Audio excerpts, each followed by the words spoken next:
Halo teman-teman, saya Hendy. Kembali kesempatan hari ini saya akan membagikan sebuah video pengajaran singkat dari salah satu bapak gereja yang bernama Saint Nicodemus de Hagriot atau Nicodemus dari Mount Athos, Gunung Suci Athos.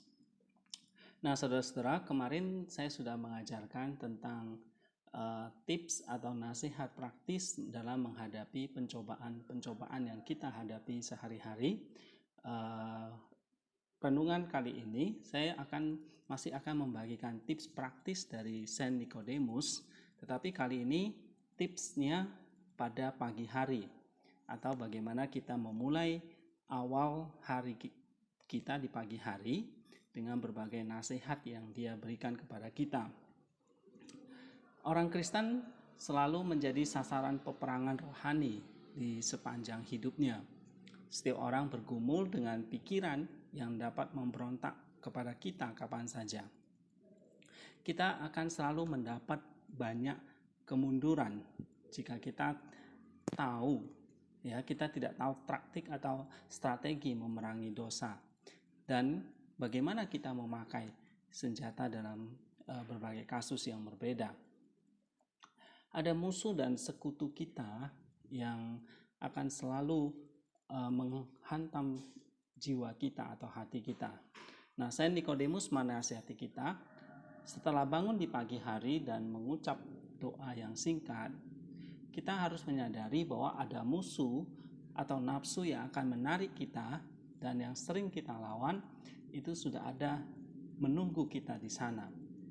Nah, kita harus menyadari hal ini. Kita harus mengumpulkan tekad kita untuk menang, atau kalau tidak kita akan mati. Tetapi kita tidak boleh menyerah.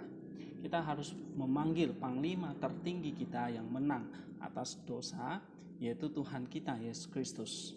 Dan kita tidak perlu khawatir akan ada banyak malaikat, bahkan orang-orang suci yang dipimpin oleh malaikat tertinggi Mikael yang siap membantu kita juga hadir.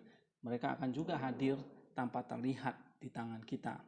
Kita tidak berjuang sendiri, melainkan bersinergi dengan mereka di dalam doa dan berjaga-jaga. Musuh menggoda kita untuk menyerah pada nafsu, menyarankan bahwa lebih enak dan lebih santai untuk hidup seperti itu.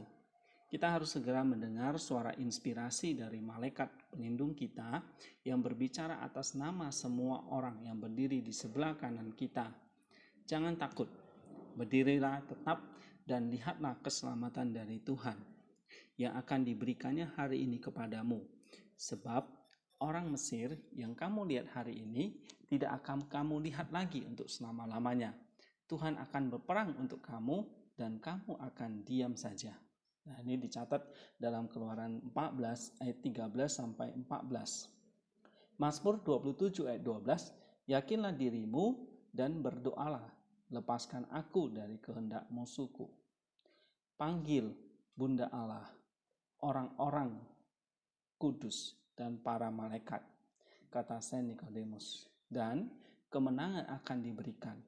Seperti yang dikatakan oleh Rasul Yohanes, aku menuliskan kepadamu, hai orang-orang muda, karena kamu telah mengalahkan yang fasik.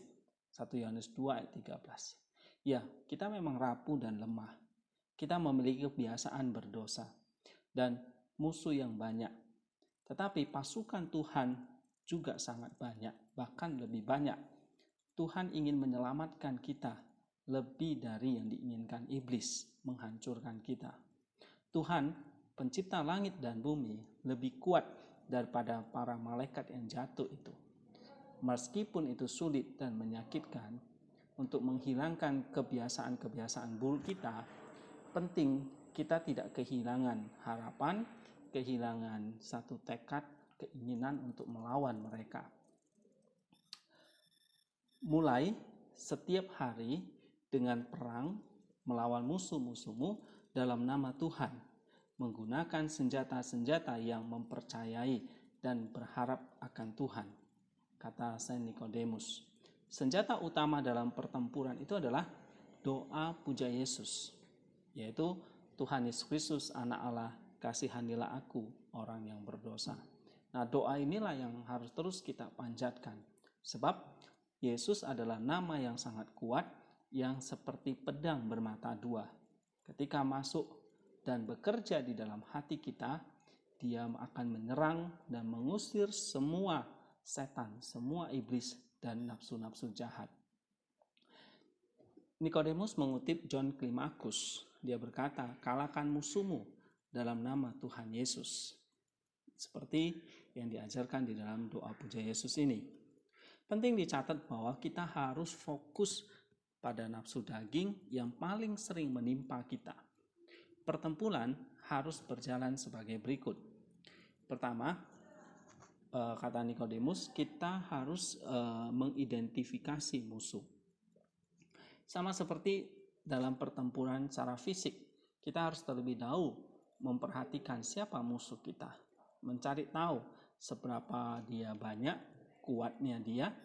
Jadi dalam pertempuran spiritual juga sama. Kita harus bisa merasakan pergerakan kemauan, kita harus bisa melawannya dengan sekuat tenaga dan tidak pernah biarkan diri kita untuk setuju dengan itu. Karena jika tidak, kita akan membiarkan musuh membanjiri barisan kita dan kita pasti akan dikalahkan. Itu yang pertama. Jadi kenali, identifikasi musuh kita. Yang kedua adalah mobilisasi, kata Nikodemus.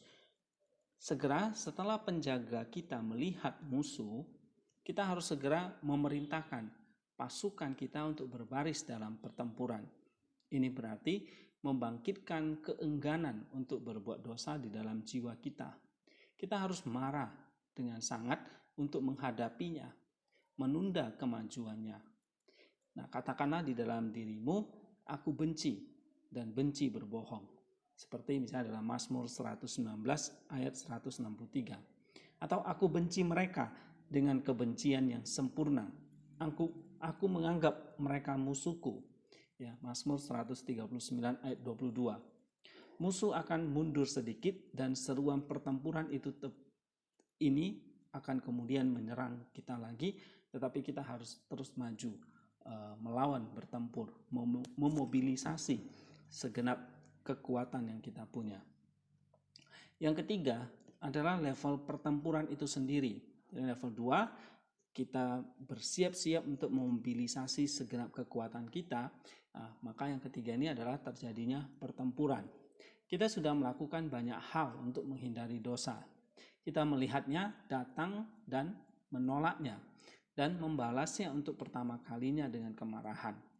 Nah, sekarang pertempuran itu sendiri harus dilakukan dengan doa kepada Tuhan, terutama dengan Jesus prayer, minta pertolongan dari para malaikat, ya, dari orang-orang kudus, dari Bunda Allah, dan bahkan kita membaca Injil, kata Nikodemus. Nah, ini adalah satu-satunya cara kita dapat mengusir musuh kita.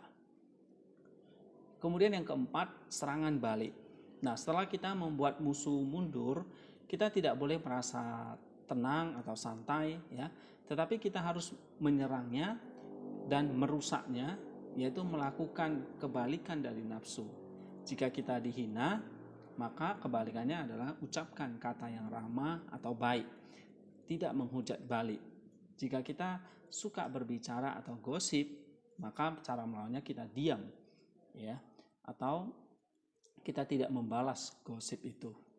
Nah, ini adalah serangan balik yang diajarkan oleh Nikodemus. Pertempuran apapun pasti bisa menyebabkan kerusakan. Karena itu kita selalu disarankan untuk mengembalikan amunisi kita, yaitu mengakui kesalahan kita, menunjukkan luka kita kepada Bapa rohani atau pembimbing spiritual kita, supaya kita menerima pengampunan dan diampuni oleh Kristus sendiri, sehingga Kristus dapat tinggal di dalam diri kita, ya, dan kita dengan layak bisa mengikuti sakramen perjamuan kudus. Ya, kita harus menyadari bahwa kita dapat mengalahkan musuh jika kita mengandalkan Kristus. Nah, saudara-saudara, apa yang diajarkan oleh Nikodemus kepada kita, ya, kita harus punya mengandalkan Kristus, mengisi energi itu dari Kristus, sehingga dia bisa memberikan kembali kekuatan kepada kita. Setiap pagi sebelum kita menghadapi pertempuran itu, ya, bahkan memobilisasi segenap kekuatan kita dan bertempur, bahkan melakukan serangan balik. Nah, itu semua membutuhkan energi dari Allah.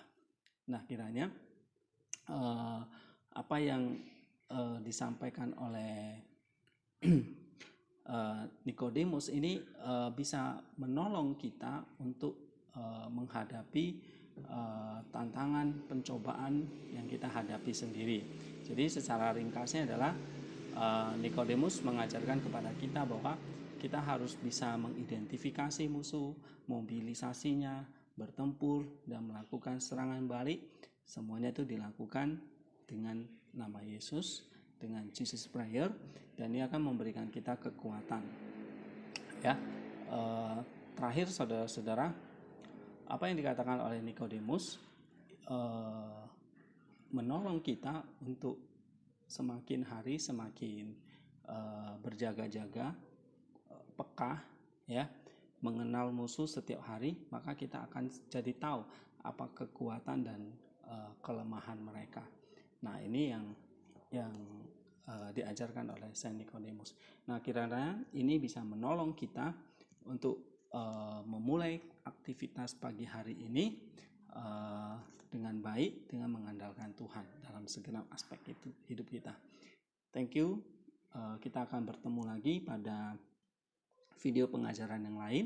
Apa yang saya bagikan dalam video ini akan saya sharekan juga dalam bentuk tulisan di blog saya, ya.